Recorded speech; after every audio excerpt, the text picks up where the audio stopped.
I have a bigger problem with the Cybertruck. Dear God in heaven. Sweetheart, you're so much better than... I don't care. I don't care. I don't care if he was 6'5" and hung like a donkey. I do not care. Okay? No. Now, my children are your age, so you have to be really careful, okay? Because they will watch this and they will shout at me, okay? All right, okay, so we're going to be... But we need to talk about this orgasm gap thing. But anyway, we'll get into that in a second. Okay. Loved it, Alex. Fabulous. Absolutely brilliant. Absolutely brilliant. I've loved it, loved it. And I hope my IG is pretty real. And I hope there's plenty of heartache on it and lots of arguments and all that sort of good stuff. Yeah. Cybertruck? No, absolutely not. Absolutely not. Okay. I've had a boyfriend for 36 years.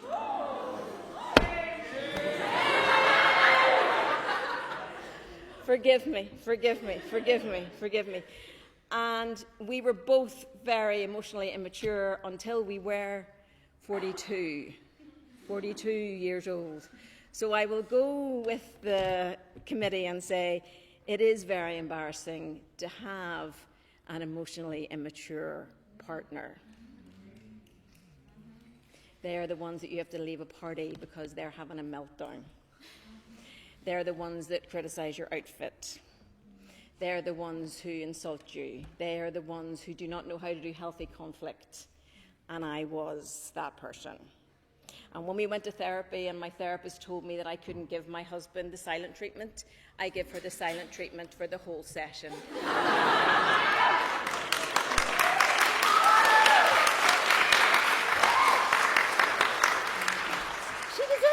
She was very cheeky to me, and she absolutely deserved it.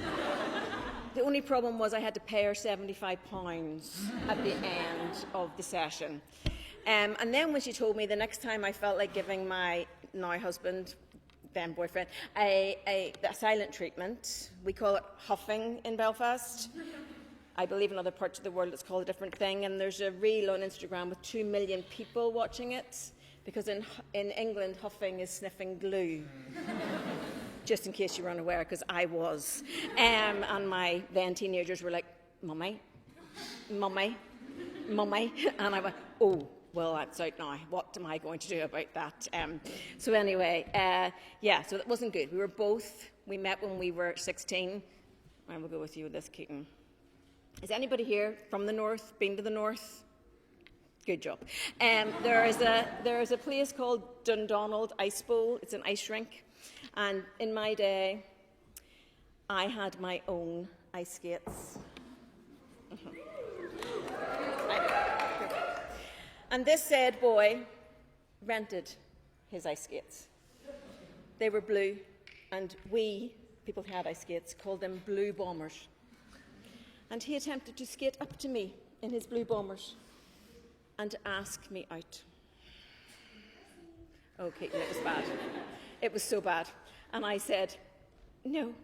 And he said, your friend said, and I said, well, tell her no too, because that's not a thing. And 2 years later, this said boy went to work in Belfast Shipyard. And I was working in my mummy's Bible bookshop at that stage. And he says to this day, he did not get off the bus on purpose. But you're all too young to remember the Coke ad, but there was a Coke ad on in the 80s/90s, and there was a beautiful young man, and he had red overalls tied around his waist with a white T-shirt. Is he up my alley, is he? You would like that. You would like that very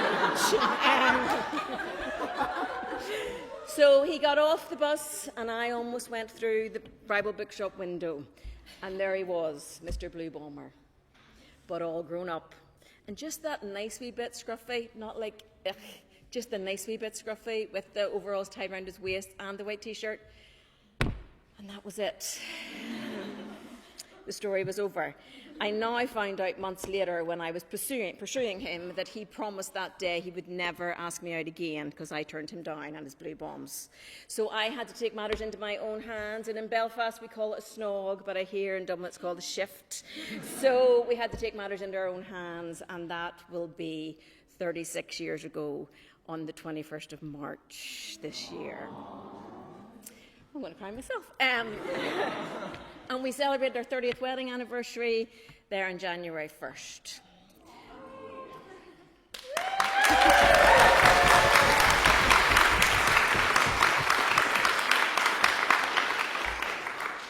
But it's not all rainbows and butterflies. Yeah. We went through some very difficult times. We have raised our children. We have a business together, which is absolutely insane. And I came to this work as a relationship coach because we had to go to relationship coaching. Yeah. And the shame 10 years ago was unbelievable. We didn't tell the babysitter that's what we were going to. Yeah. That was the time that I had to pay her when I gave her the silent treatment for the whole session. Yeah. Because as in my life now, I have so many women who come to me and they bring their male partners and they say, and I go, gotcha, yep, I'm here for you, I'm here for you. And I took my husband to be fixed. I took my husband so she would fix him because I had been saying all the things that I felt he needed to do. Turned out there was a lot of fixing had to go on my side as well. The huffing being a very big one. We didn't even know 10 years ago what it was to look after your mental health. We didn't know.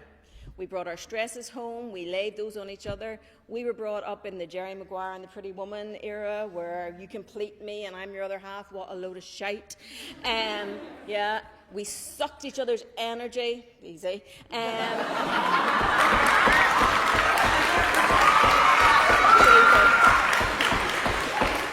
So, sorry.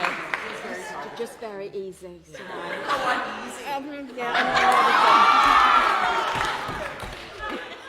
I think you take it as a compliment.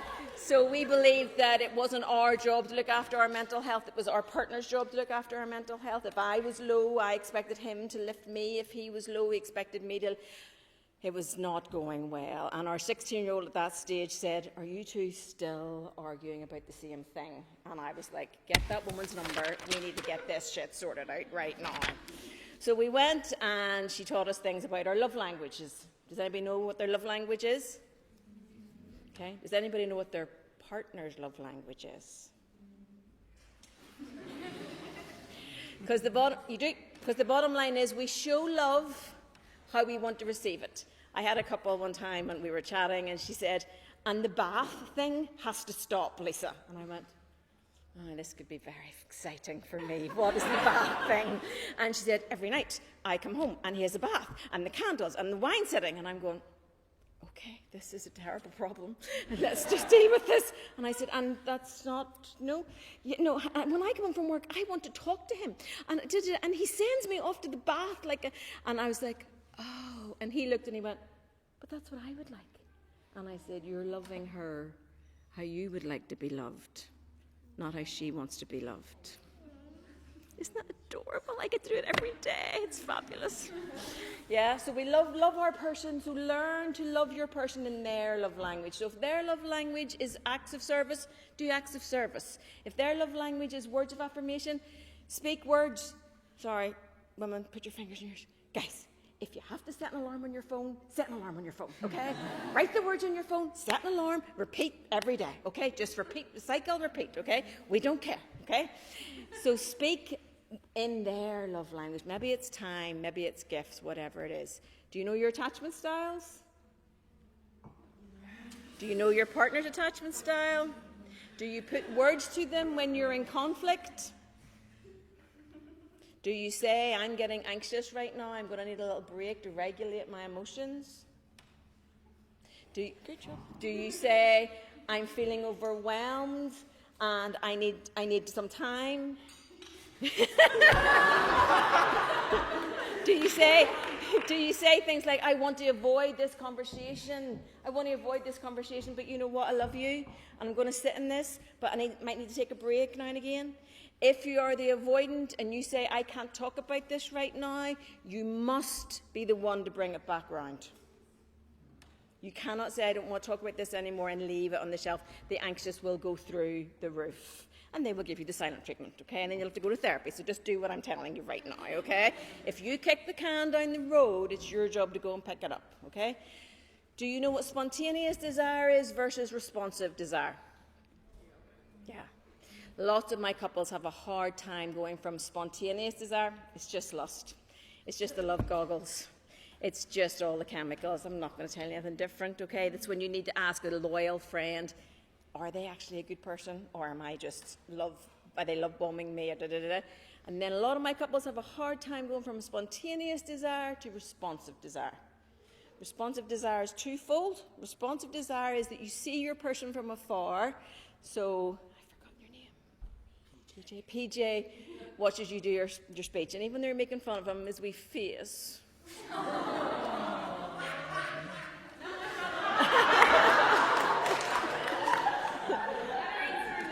that, my friend, is called responsive desire. Now, yeah, huh? Responsive desire is also when you feel no more like doing anything with your partner, but you start kissing and cuddling and touching and something else. But anyway, we're moving on. My children are going to watch this. And all of a sudden your body goes, this is not your worst idea, actually. This could actually work out okay? So we don't want to think about two people completing each other, okay? We want to think about two whole people, two beautiful, young, whole people like you guys, building something. We want to build it, and we want to nurture it and look after it like we would a garden. It needs to be watered, fed, weeded sometimes. It has to be cared for. It is its own living, breathing thing that has to be looked after. My demographic for couples that come to me are 29 to 42, had their children, it's just getting busy, work's getting busier, they've maybe started a business, all those sorts of things, and they have forgotten to cherish the relationship. They've forgotten to date, they have forgotten to make love, they have forgotten to plan things, and they have forgotten to prioritize the relationship. So if you want to have a good relationship, choose somebody who is emotionally mature or who's willing to do the work to become emotionally mature. Learn how to do healthy conflict. Learn how to regulate your nervous system when your person really annoys you and you want to say lots of things to them, but you know that's not a very good thing to say. Regulate yourself. Stay in the emotional tunnel with your person and get to repair. I promise it'll make for a beautiful relationship. Thanks.